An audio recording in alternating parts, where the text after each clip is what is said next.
Mag-joyride na, dito lang sa Lakwa Chika.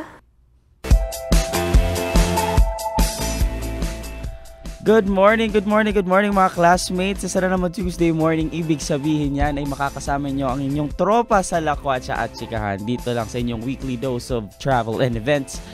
Lakwa Chika, of course, kasama nyo po ako si classmate Cholo, ang walang sawang nagcho-cholo flight kada Tuesday dahil wala pa rin ating ang mga co-hosts sa ating mga classmates na sina Mitch and Jel. Ayun. At syempre, kasama ko pa rin sa kabila pero medyo nawala si classmate Victor. Ayun, kakapasok lang pala sa station. Ayun. Good morning, guys. Ayun.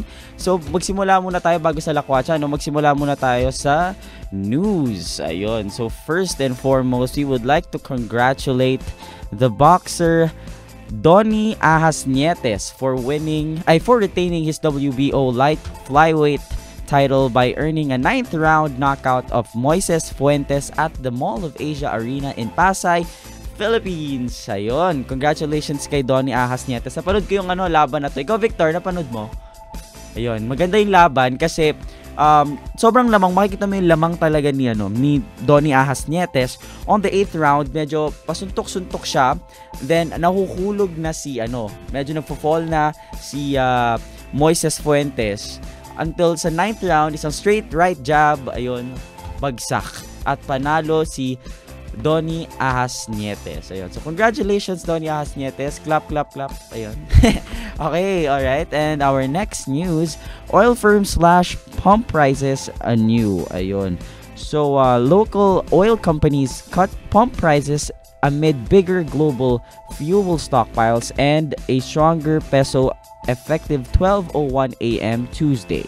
Ayun, so Petron, Shell, and Sea Oil lowered prices by 85 centavos per liter for gasoline, 55 centavos for diesel, and 55 centavos for kerosene. Phoenix and PTT said they would make similar cuts in their gasoline and diesel prices. Ayun, the year-to-date total adjustment so far stand at a net decrease of 1 peso and 10 per liter for diesel and not decrease of and the net decrease of 75 centavos for gasoline. Ayun.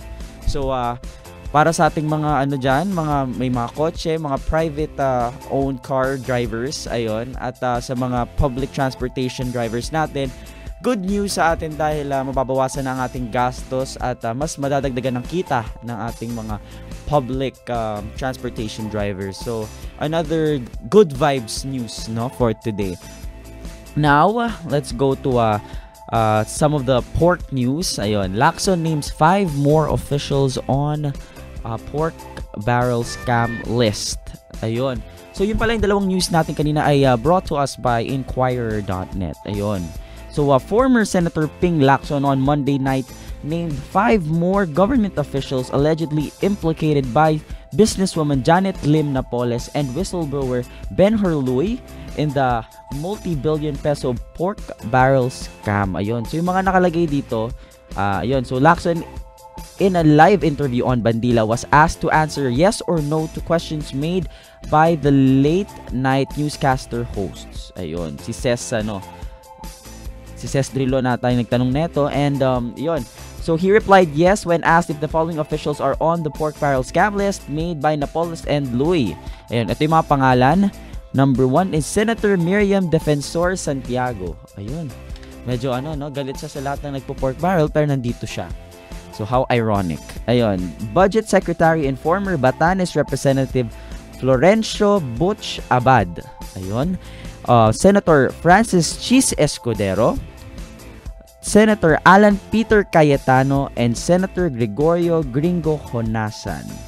Ayun. He added that the 3 senators charged with plunder for the scam, Jinggoy Estrada, Juan Ponce Enrile, and Ramon Bong Revilla Jr. are also included in the list. Ayun.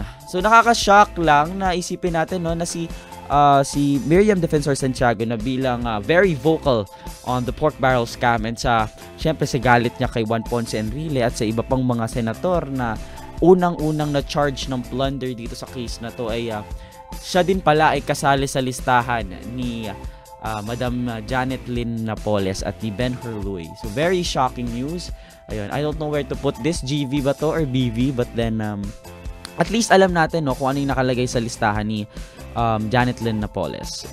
Next up, ayun, Angat Dam, very scary. Angat Dam's water for irrigation was shut off Monday afternoon after the water level dipped further to 179.67 meters. Ayun, so again, very scary news kasi dito kinukuha ang most of the water of Metro Manila.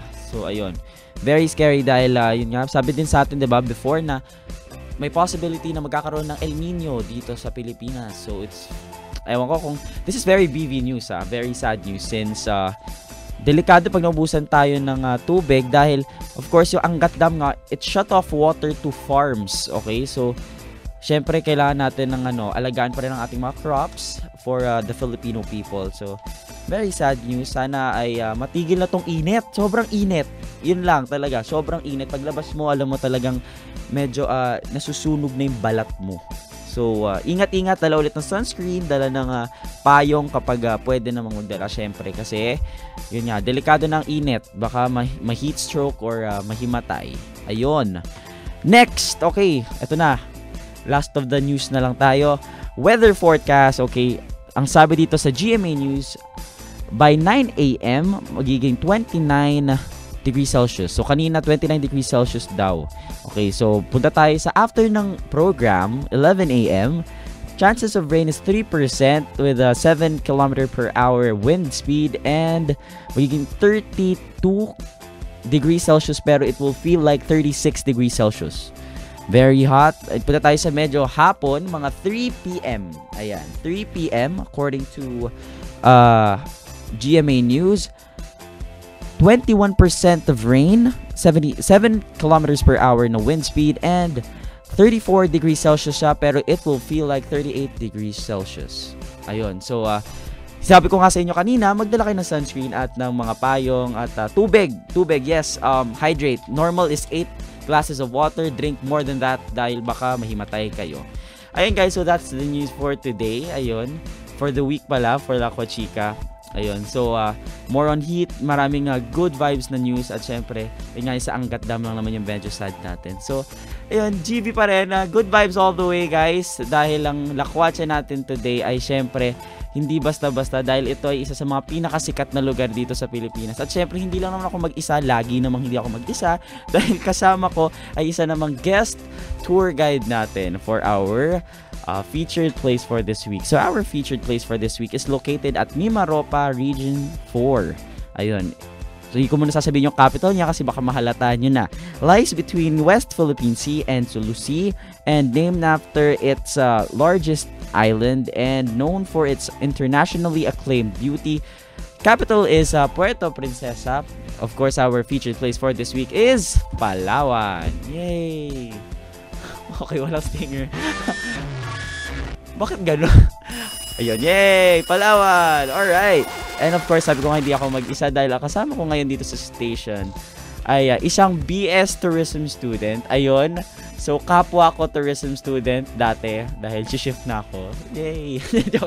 Okay, and of course, isa siyang parte siya sa UP Palaweños. Yes, of course. Let us all welcome classmate Angelique. Hello! Hi! Good morning. Hello. Ayun. How do you feel right now? Kinakabahan? Mainit. Mainit sa labas. Oo, no? Mainit sa labas. Pagpasok mo naman dito, medyo lumamig-lamig naman ng konti. Yes. Oo. So, paglabas natin ulit, papawisan ulit tayo. Ganun talaga life. Ayun, so, let's talk about your connection first with Palawan. So, anong connection mo with Palawan? Doon ako lumaki, pinanganak, and nag-aral ng high school and elementary. Tapos, yun, until nag-college, bago lang ako umalis.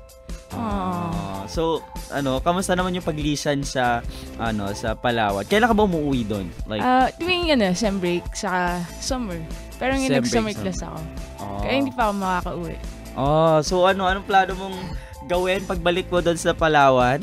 Pag-uwi ko, mag-El Nido kami. Ayun, yun lang. Yes. So marami tayong pag-uusapan tungkol dyan sa Palawan na. Yung mga adventures at misadventures mo, medyo i-ready mo na. Oh. Ayun. So syempre, sa pagbabalik po natin ay tourist attack ang gagawin natin. So, pag-uusapan natin ang tourist aspect ng Palawan. Of course, kasama natin si classmate Angelique. Sagutan niyo po ang ating question of the week. Anong habit ang kaya mong talikuran upang makatulong sa kalikasan? Syempre, pwede niyo po kaming i-message and promote on Facebook, Lakwa Chika sa DZUP 1602, or tweet us up at Twitter at Lakwa Chika DZUP, and of course visit our DZUP website, dzup.org. Magbabalik po ang Lakwa Chika. Tara, maki-joyride na. Dito lang sa Lakwa Chika.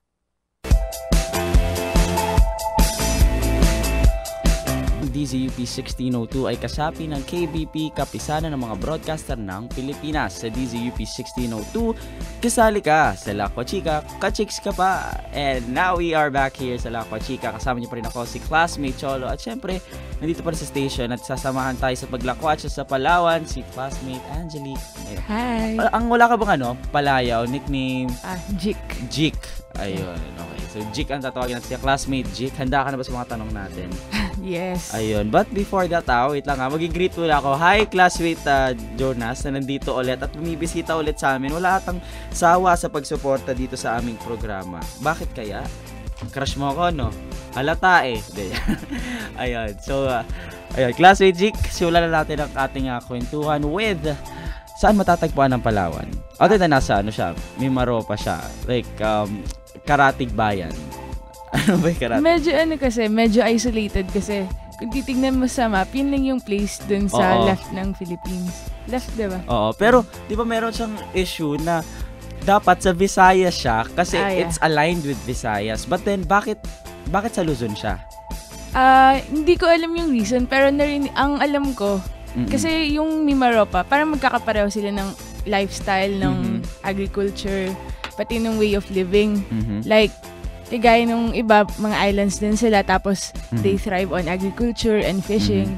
Tapos medyo hindi talaga siya kagaya nung culture sa Visayas. But then, like, may factor din ba yung language sa inyo na, ano bang basic language sa inyo sa Palawan? Tagalog. Tagalog talaga.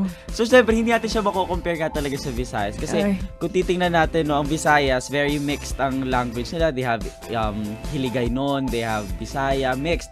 So, dito sa Palawan, Tagalog talaga. Lalo na sa capital. Oo, sa Puerto Princesa, which you are from there, diba? So, ano yung masasabi natin, like, when we see Puerto Princesa, is it a metropolitan type of city, or may buildings lang but then hindi siya ganun ka, like, sabihin natin, compare natin to Quezon City or from yung Manila cities?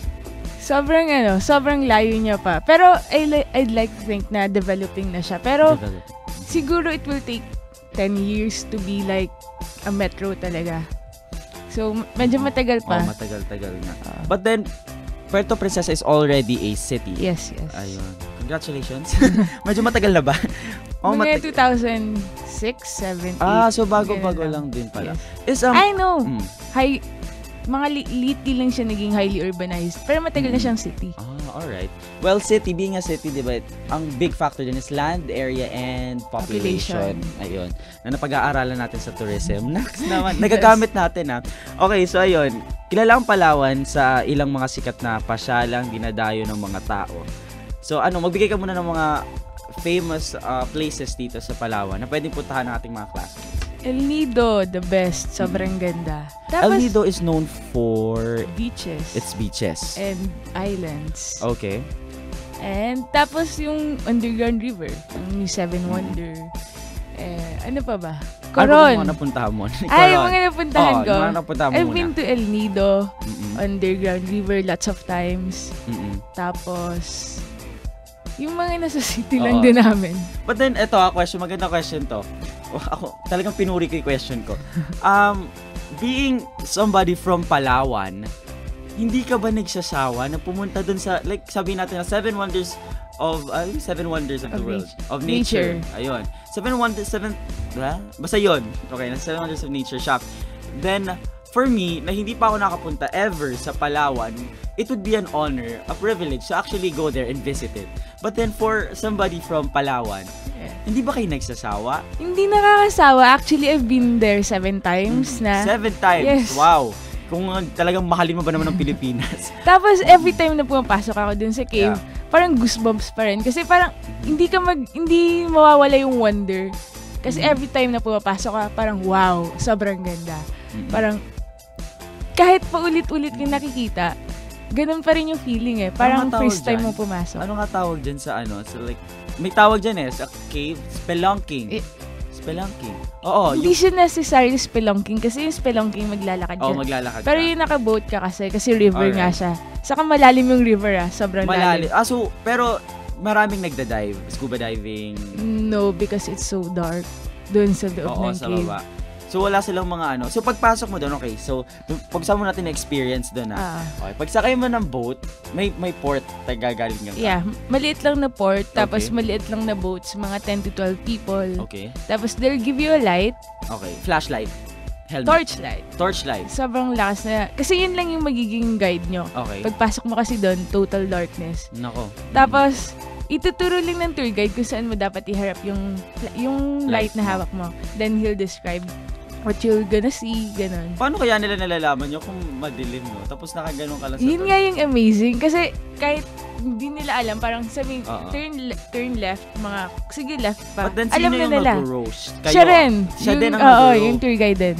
Ang galing-galing nyo, no? Ang lakas na. Siguro batak yung mga ano nyo, no? Dun, no?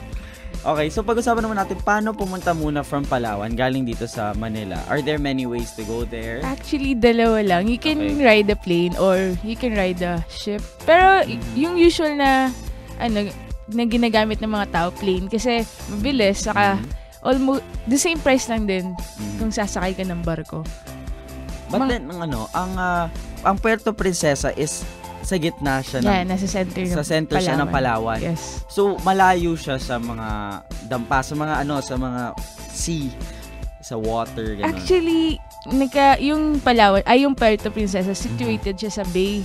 So, bay, tapos nakasurround lang din yung city sa bay. Yun ba yung ibig mo sabihin? Kung malapit kami siya sa dagat. tubig. Yes, sobrang lapit. Sobrang lapit sa dagat. Ako nagatira ako malapit sa beach. Talaga, kamusta naman yung feeling na tumira sa... Di ba kasi ako, nakatry na rin akong tumira malapit sa beach, sa UPV. It was so hot. Ano ba, kamusta ba ang experience like sa inyo? Mainit siya, pero sobrang dami naman ng puno malapit sa amin. So, balance lang. Saka, yung beach na sinasabi ko, malapit sa mangroves. Kaya, hindi rin ganun kainit kagaya ng beach na yung sand lang all throughout. But then kung galing ka sa kunyari sa Manila, pupunta ka doon, ano yung mga sa tingin mo na wala sa ibang lugar na pagpunta mo sa Palawan mapibili mo at madadala mo pabalik sa Manila na pwede mong ipasalubong sa mga friends, ganon. Siyempre, yun ang unang hihingin mo. Alam mo, kahit walang binigay na pera yung mga kaibigan mo, pasalubungan mo ko, ganon. So siyempre, ano ang mga pwedeng ipasalubong?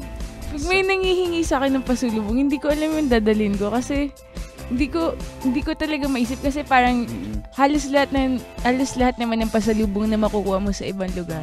Makukuha mo rin doon. Pero I bring back sand. Hindi naman. Food. Meron kasi, alam mo ba yung Baker's Hill? Para siyang pasyalan tapos. Baker's Hill? Yeah. Tapos, ano meron doon? Pastries? Yes, pastries. Saan siya nakikita? Doon din sa Puerto Princesa. Puerto Princesa. Sikat na bakery ang gumagawa, no? Or like, a lot of bakeries? Yun lang yun. Local bakery lang siya. Actually, kaya siya sikat kasi it's a private home na ginawang park ng may-ari. So, dati, parang mini park lang siya, pero sobrang ganda ng landscape. Tapos ngayon, nag-expand na sila. Naglagay na sila ng swings. Tapos, hanggang sa karoon na sila ng Baker's Hill. Parang isa na yun sa itineraries ng mga nag-city tour doon. Ayun, let's talk about naman sa itineraries ng mga city tours. So, saan most probably pumupunta yung mga mga dayo natin sa Puerto Princesa? Anong pwedeng ikutan natin doon? Una, dinadala sila dun sa Crocodile Farm. Crocodile Farm? Yes. Okay. Tapos, Butterfly Farm. Okay, ang daming farm. Yes, sobrang daming farm. Tapos, maybe dadalhin sa Honda Bay. Honda Bay. Yes. Ano yung meron sa Honda Bay? Nandun Beach. yung Dos Palmas. Tapos, many islands na white beach din. Wow. Tapos, basta marami siyang islands doon. Yun talaga yung pinagyayabang talaga ng ng Palawan is the beaches. Yes. So, kung sasabihin kasi natin na beaches, hindi natin may help but to compare it to Boracay. Okay. So, what makes Palawan very different from Boracay in terms of, let's talk about the population. When people go to Palawan, anong difference niya from people going to Boracay? Hindi pa ako nakarating ng Boracay, pero feeling ko, hindi, yung sa Palawan, sobrang, pwede mong solohin yung beach. Kasi sobrang dami ng tao sa Boracay. Oo. Tapos, Naging there are like commercialized people na. everywhere. Mm-mm. Pero pag nasa Palawan, pwede ka pumunta ng beach at ikaw lang yung tao doon. And you can enjoy it Oo. by its Yung sa by beach its mo talaga na. scenery niya talaga and its beauty all by itself. So, kung sasabihin natin sa mga dayo, mas konti yung dumadayo pa sa Palawan. Mas konti kasi maraming mapupuntahan. Oo. Masyadong Pero, oo. Kasi sobrang, kumbaga isipin na talaga, Palawan talaga ay pinapalibutan ng beach. Ayun. So, the chances of you being with another person is very, parang, pag may nakita kang beach, pwede kang maghanap ng sarili mo. Pero syempre, meron din mga beaches na established na. Hindi yan, maraming tao. hindi naman siya, most of the beaches doon privately owned. Meron, pero they're not that strict naman. Oo. So, kung pupunta ka lang tapos maliligo or tatambay lang, wala naman silang problema So, dun. hindi naman sila parang, hindi siya yung tipong, kung kanila lang, babakuran nila. May mga bakod, pero Oo. mababait naman yung mga tao. Parang pwede pong tumambay lang or maligo lang yung saglit or sunbathing. They allow it. They allow people naman. But then, kung sabihin naman natin for adventure sports dyan sa sea, sa beaches nila, ano mga typical typically ino-offer ng mga beaches dun sa Palawan? The typical. Wala namang waves dun masyado. Pero, dun sa Sabang, sa Underground River, meron ding zipline. Tapos, meron din ata silang mga banana boating. Pero dun yung sa mga hotels na like Sheridan and Ayun. Let's talk about the accommodation. Buti na na-open mo yun. The accommodation, kamusta ba siya in terms of like for budget travelers? Meron ba tayong mga budget accommodations dyan? Or talagang more on the luxury side talaga ang Palawan? No, sobrang dami niya. Actually, nung nag-college ako, parang okay pa yung dami. Pero yung every time na bumabalik ako, parang sobrang daming dumadagdag, ang daming hotels, ang daming transient houses na nagsusulputan. Kaya, sa sobrang dami, mura na rin siya. Saka konti lang yung like luxury places to stay lang naman eh. But Hindi then naman ganun for- karaming hotels. For transportation, kamusta naman siya? Paano ka ba umiikot or makakaikot sa Palawan? We use tricycles. Parang yun yung Tricycles. taxi. Okay. Kasi yung tricycle namin, malaki. Hindi kagaya dito na yung... Maliit, yung Oo. compact. Okay. Sobrang laki niya. So, Siguro, malakad. yes, malapad. Kasya ka doon and yung mga gamit mo. Talaga. Ayos yan O tapos, other than the tricycle, the big tricycle, ano pa yung mga pwede nating sakyan? Taxis. May Walang cabs. taxis. Walang cab. Pero may jeep. May jeep and cabs. Tapos you can rent motorcycles para sa mga mas adventurous. So may rentals din ng kotse, ng mga tricycle. Hindi usual yung kotse. Oo. Yung usual doon, yung mga van. Pero Oo. kasama na yun sa city tour mo. You'll rent a van tapos they'll take you around. But then let's talk about for one day naman of like traveling. Yung one day na yon, sa tingin mo, magkano magagastos mo? As in, kung kunyari, appreciate mo lang yung beach, tapos accommodation, wag mo na yung transpo kasi alam nating mahal yun. Okay. Yung pag nandun ka na, just to suffice one day, mga magkano kaya mo Kasama magagastos natin? food, Yes, ganon? kasama food, kasama transpo. Siguro kung nagtitipid ka sa food, less than 500, makakaikot ka na. Oh? Yes. Pero yung karamihan kasi ng lugar doon, walang entrance fee. Like yung Bakersfield, walang entrance fee. Yung Crocodile Farm, minimal lang ata, 25-50 pesos. Yung Butterfly Garden, ganun din. Yung transpo, very reasonable naman ba Yes, yung prices? 8 pesos. Mura na. Yes. So for 500 pesos, talagang masusulit mo na. Hopefully. Hopefully. Very different kasi siya. Kasi sa mga nakasanayan namin dito, pag sabi namin, magkano ang gagastusin mo? Like for last week, CDO, ang sabi sa amin, mga mga 5 to 6,000 lang. What? In 5 one to day? Oo. Well, kasi sabi niya, ma-experience mo na lahat-lahat sa CDO.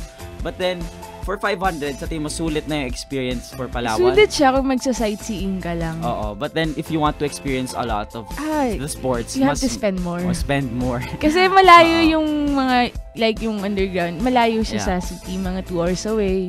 Ganun. Okay, so ito naman pag-usapan natin. If you want to experience Palawan, how long would it take you to actually enjoy the amenities, to enjoy the whole Palawan experience? Full Palawan? Oo. More than a week, mga 2 to 3 weeks talaga. Kasi sobrang laki niya. Ako mismo, 18 years na ako. Oo. 18 Hindi mo pa years naiikot lahat? Hindi ko pa siya naiikot. I've been dulo to dulo ng Palawan pa lang. Pero I've never been like yung Coron and other islands pa. So you have more to see. Yes. Oo. Like our classmates here na hindi pa nakapunta ng Palawan, samahan mo na lang. Oo, hanapin nyo na lang si classmate Jik. Baka matulungan kayo sa pagtutour. Ayun guys, so ang dami natin na pag-usapan tungkol sa Palawan. Mamaya after the break, pag-usapan naman natin ang ating citizen attack or ayun, medyo kinatata. Ayun, pag-usapan natin ating citizen attack kung saan mapag-usapan natin ang mga issues and mga experiences. Misadventures and adventures ni classmate Jik. Yun, doon sa Palawan. Medyo nagka-technical difficulties tayo. Ganun talaga pag live. Ayun.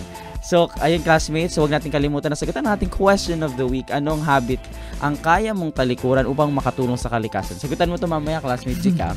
Okay. Ayun. At syempre, bisitahin niyo aming Facebook page, Lakwa Chika sa DZUP 1602 and our Twitter account at Lakwa Chika DZUP and visit our website, dzup.org. Mag-hi lang ako sa mga nakikinig sa atin ngayon, si classmate Chet at si classmate Megan. Ayun. Hi guys! Magbabalik po tayo at sana wala na pong technical difficulties dito lang sa Lakwa Chika. Tara, makijoyride na. Dito lang sa Lakwa Chika. Ang DZUP 1602 ay kasapi ng KBP, Kapisanan ng mga Broadcaster ng Pilipinas. Sa DZUP 1602, kasali ka sa Lakwa Chika, kachiks ka pa. Ayun, we are back here sa Lakwa Chika with me, classmate Cholo. Ayun, ano kaganapan na naman yan, Victor? Kanina ka pa. Ayun, kasama pa rin ako si classmate Cholo, syempre. At kasama natin sa kabilang dulo si classmate Victor at si classmate Jonas na medyo nagpe-Facebook ata. Hindi, joke lang. Ayun, at si, syempre, ating guest tour guide dito. At ang ating new friend dito sa Lakwa Chika. New friend! Si classmate Jik. Hi, classmate Jik. Again. Hi, ulit. Talagang huwag ka magsasawa mag-hi dito dahil kada break natin mag-hi tayong dalawa. Okay. Ayun, so, okay, getting used to the fame of radio. Wow! The hype of radio, ayun. Ganito lang naman tayo dito. Happy GV lang. Siyempre, yun nga, kahit mainit sa labas, GV pa rin tayo. At feeling ko rin mainit ngayon sa Palawan. Sobra. Sa tingin mo? Oo. Pag umuwi ako doon, parang dito, ang init-init na nga, tapos paglabas mo ng plane, pag nandun ka, shit, sobrang init pa, mas mainit. Oo, mas mainit pa lalo. Oo, kasi malapit sa sea. Oo, mas mainit nga naman kasi kung iisipin mo dahil, syempre, yun kasi ang alam ko talaga, na ano sa akin, na-explain to sa akin last year sa namin, marine sciences namin, na kaya daw mainit, mas mainit sa may places na katabi ng dagat kasi daw yung hangin and the water, may ano daw yun, may factor. Basta yun ang sabi yun ang sabi sa akin, and I will get back to that in a few episodes. Okay, so pag-usapan naman natin ang government. Ayun, my favorite topic, government. Okay, so pag-usapan natin ang government ng Palawan. First and foremost, what do you prefer more? Hagedorn's stay or ano ba to? Parang ang kanyang pamumuno ni Hagedorn or yung pamumuno ni Byron? Since wala na ako nga masyado doon and simula elementary or high school, si Hagedorn na kilala ko. I prefer him siguro. Kasi siya yung mas na-experience mo. Saka ano pa lang sa pwesto ni Byron. So, I really don't know But what we then can do for pa. Byron was a vice mayor, di ba? Like Yes. you said before this airing. Ayun, Byron was the vice mayor. Yes. So, did you feel him before he became the mayor? Or you always saw Hagedorn as the guy in Siguro charge? na parang na-outshine lang siya ni Oo. Hagedorn. Pero maybe he's doing something naman behind. Maybe he's doing something. Well, yun nga. But then, okay, eto muna. Bilang isa sa mga, sabihin natin na mas na-feel mo si Hagedorn bilang mayor ng Palawan, what was your reaction when you saw him running as a senator of the Philippines? Being a mayor of a small, parang small city, going to the big leagues, senator, anong naging reaction mo doon? Siyempre natuwa ako kasi parang nakita ko yung development ng Puerto Princesa from a poor city to something that we can be proud of. Kaya feeling ko kung nagawa niya yun sa amin, he can Kaya do niyang something gawin yun. for the whole country. Kaya sayang natalo siya. Sayang. Oh, I'm But sad. Ayun, everything happens for a reason Yes. naman ata. Ayun, so ngayon, walang position ngayon si Hagedorn sa Palawan? Wala. So naka-chill Wala ata. muna siya. Siguro. Oo, pumopost muna siya bakasyon. sa mga pumopost muna siya sa mga advertisements ng Palawan Pawn Shop. Joke lang. Okay. So ano naman ang mga laws? Thank you sa pag-fail ng aking joke. Ayun. So ano naman ang mga nagawang laws ng Palawan government to, of course, to protect the beauty and to preserve the beauty of Palawan? Sa Palawan in general, kung tama yung pagkakaalala ko, yung parang establishment nung mga national park, like yung Mount Mentalingahan, kasi Okay. yun yung highest mountain doon. Tapos there are many endemic species and newly discovered species Oo, doon. doon. Kaya they went on and made it a national park ata. Tapos siguro yung mga local household acts lang, like yung bawal magsusunog ng mga kalat. Tapos yung organized na collection ng basura. So meron talaga siyang time slot na parang sabihin na okay, ganitong Yes, oras na tapos. every day silang nangongolekta ng basura. Well, that's good kasi alam nyo, hindi naman kailangan natin actually, di ba, classmate Jake, ng sobrang laking project to actually preserve the beauty of a place. Yes. Even the smallest things, like yun nga, yung bawal magsunog, yung tapon sa tamang... Segregation is very strict ba in your place? Not really, kasi may recycling area naman. Tapos they have people Okay, so who, pag tinapon mo lang sa iyo, they do the segregation. Yes, I think. Wow. Ayun. So, Tapos parang they insist on you compost your biodegradable. So kung Waste. pwede mong gamitin ulit, talagang Yes. gagamitin mo Yes. ulit. Well, very helpful naman ba? Ay, very helpful. Very, matulungin. Very open to helping ba ang mga citizens of Palawan? Siyempre naman, lalo na yung surrounding. Kasi, siguro, yung nakikita ko, yung nasa city, kasi di ba syempre may center, tapos yung Yeah. mga surrounding. Mas responsible yung mga hindi nasa center. Kasi, hindi naman sila dinadown ko sila, pero Oo. medyo irresponsible yung ilang mga squatters, like, yung mga ganun. So there are still those kinds Yeah, of... Okay, people. pag-usapan natin yan Kasi, how do you feel about squatters? Or sabihin natin I'm sorry if this is the wrong term, illegal settlers. Yun. If illegal settlers are in a location wherein sobrang dinadayo kayo ng mga turista, how would that make you feel? Or how does that make you feel bilang isang resident of Palawan? And of course, sabihin natin na residents of Palawan are also advocates of its tourism, di ba, Yes, industry. yes. So how does that feel? How is that for you na parang yun nga, illegal settlers, informal settlers. I'm sorry. Okay, sabi ko na ba mali yung term ko eh. Ayun, sorry naman ako kanina. Ayun. Informal settlers. How does that make you feel bilang isang advocate of the tourism industry and ayun, as a resident of I Palawan? think they should be relocated sa isang strategic location lang naman. Pero ngayon, wala namang ganun. Wala namang ganun na kasi nilipat na sila, tapos they've made parang How is the government actioning to that? yung illegal settlers, do you see them DSWD type people na may kumukuha talaga ng mga ano, or they just, let it be? Kasi alam ko, if I'm not mistaken sa Laguna meron silang parang bawal manglimos at magpalimos. Walang ganon. But then hindi naman siguro hindi naman nakakasagabal ang mga informal settlers natin. Hindi naman, in my experience. Oh, in your experience. Yes. But then, it doesn't change the fact na hindi naman siya na parang naapektuhan ng beauty of Palawan.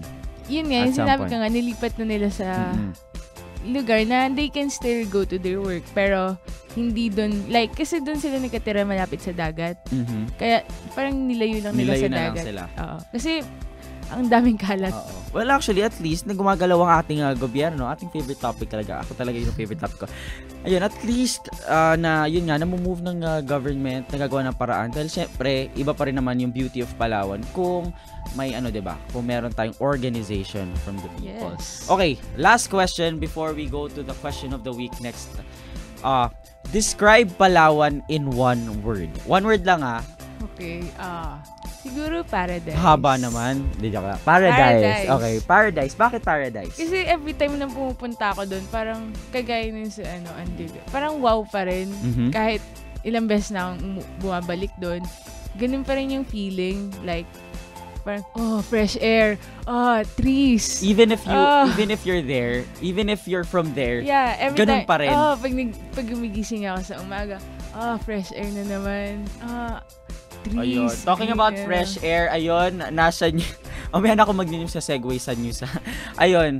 So, at least nakakatuwa kasi kung ako talaga, naisip ko rin yun na those people who live in Boracay, those people who live in Palawan or in Bohol or somewhere na, alam mo yun, na meron talagang national parang destination, hindi ba kayo nagsasawa na you always see that every time na kami parang never pa namin nakikita but then kayo lagi nyo nakikita, it doesn't affect you guys. Hindi talaga nakakasawa. So pero, I mean, hindi ko pa nga napupuntahan lahat. Tapos, yung mga napuntahan ko, binabalik-balikan ko. Pero hindi pa rin nakakasawa. Wow. Well, that is the natural beauty of the Philippines. Kaya it's really more fun here in the Philippines. Yes. Next. Ayan guys. So, before we go to the break, yung sabi ko muna kanina, yung hangin. Mamaya ko kikwento sa inyo. Okay, so babalik tayo dito sa La Cuachica. But then, answer our question of the week. Anong habit ang kaya mong talikuran upang makatulong sa kalikasan? May kasama tayong classmate dito na papasok galing sa kabila para mag-share ng kanilang experience. So, abangan nyo yan. Of course, visit our website, dzup.org, our Facebook page, La Cuachica sa DZUP1602, and our Twitter account at La Cuachica DZUP. Magbabalik po ang La Cuachica. Tara, maki-joyride na. Dito lang sa La Cuachica. Bago tayo tumuloy sa La Cuacha, mag-time check muna tayo. 10 minutes na lang before mag-11 o'clock ng umaga. Ang DZUP 1602 ay kasapi ng KBP, kapisanan ng mga broadcaster ng Pilipinas. Sa DZUP 1602, kasali ka sa La Cuachica, ka-chicks ka pa. Ayun! Yes! Thank you for that wonderful stinger. At ngayon na pumasok. Good morning pa rin sa mga classmates. Kasama niyo pa rin ako si classmate Cholo. At syempre, kasama natin ating guest tour guide for this week, si classmate Chick. Ayun, hi ulit. Hi ulit. Ayun. And of course, sabi ko nga kanina, ang tutulong sa ating question of the week, syempre, our guest classmate. At syempre, galing sa ibang programa na dinayo namin dito sa aming programa. Si classmate Ira of Student YO Universe. Yay! Hello, mga ka-chicks. Yay! Hello. Ayun. Okay. Yay! I was waiting for the thing. Okay. Ayun. Thank you, classmate Victor. Ayun. So, ating question of the week ay, anong habit ang kaya mong talikuran upang makatulong sa kalikasan? So, simulan muna natin kay classmate Jik. Classmate Jik, ano ang habit ang kaya mong talikuran para makatulong sa kalikasan? Well, being from Palawan, ayun, ano ang naitutulong mo or naitutulong mo na? Yun, I throw my trash sa basurahan talaga. Like, kung may kalat ako, tas walang basura, nilalagay ko sa bulsa or sa bag. Okay. Hindi ko talaga tinatapon out kung saan. Very good. That's good of you. Pero, do you recycle? Do you recycle your stuff? Like, kung kunyari, meron kang mga gamit na pwede pa namang gamitin ulit. Do you still do that? Or just throw na lang? Binibenta namin sa junk shop. Merong Good idea. Yan ang tama, mga classmates. Oo, tama yan, classmate Ira, di ba? Kung isipin mo, kasi, may pera sa basura. Yun ang, Another man's trash is another man's treasure. Parang ganun. Ayun, treasure. Yun ang natin. Yun ang actually very quotable quote siya and very true kasi kung isipin mo, bago mo itapon, pwede ba natin ito ibenta? Kasi like one experience. Meron kaming mga gamit sa bahay na nasa bodega na inanay na. Oo. So, ang ginawa namin, binenta namin sa junk shop. But then, pagdating namin doon, ang sana tinapon na lang namin, naging 250 pesos pa. Wow. O, diba? So, yun nga, tama, tapon sa junk shop hanggang sa kaya. Hi, classmate Andy na nasa kabila. Ayun, okay. Classmate Ira, sagutan mo na ang ating question of the week. Anong habit na kaya mong talikuran? Habit? Kasi sa bahay namin, laging malakas yung TV. So, syempre, noise pollution. Kind of pollution pa rin siya, diba? Lalo na dito sa Maynila. Tapos sobrang urban ng natin. Kahit sa streets, sobrang ingay. Kaya napapansin ko talaga pag lalabas ako sa street. Rinig na rinig ko yung mga TV ng mga kapitbahay namin. So, yun naman, onting reflection. Hinaan ng sariling TV sa bahay. Ganun ba? Kung hindi mo kayang pahinaan ng kanilang TV, ang TV mo na lang pahinaan. Pero yun nga, tama din si classmate Ira. Kasi kung isipin natin, mga classmates, hindi, ang very typical lang talaga na pollution na alam natin is land pollution when you throw stuff. And water pollution when you pee or throw something sa sea. But then, hindi natin nakikita na ang dami-dami pang mga pollution na nagagawa natin na it may not affect you now, but it will affect you in the near future. So, ayun guys, ingat-ingat lang din sa TV natin kung meron kayong At saka sa kuryente rin, diba? Save energy. Ayun, save energy guys. Mahal na ang kuryente ngayon dahil ang Meralco may mga problema pa. Ayun naman ako sa kung mga feels ko. Sabi ni classmate Victor, treasure that is what you are. Sino ba yun? Si classmate Joel. Oo, medyo siningit niya yon. Ganda ng joke mo. Okay, so sagutan mo natin ito mga classmate. Talagang you help yourself. Okay, ito, sabi ng ating mga classmates, sabi ni classmate Kim Katunggal, paggamit ng straw. Well, a lot of people actually answered paggamit ng straw, which is very good. Ang dami ng mga fast food chains dito na actually do not use straws anymore. Good. Sabi naman ni classmate Cristel, pagtatapon ng basura kung saan-saan. In fact, nasimulan ko na parang sa ating classmate. Yes. Pero mas awesome kung yung ibang tao mapipigilan ang paghihisa kung saan-saan. Na nabanggit natin kanina. Oo. Do not pee anywhere. May mga magagandang dyan mga bawal quotable quotes na naman. Nasa wall. Bawal umihi dito. Aso ka ba? Oo, tama po. Huwag po kayo umihi kahit saan. Kaya nga may ginawang mga urinal yung mga natin, government officials natin dyan. Para doon kayo umihi, hindi po sa pader. Ano klaseng asa hindi? Parang hindi ko ginagawa dati. Dati ha.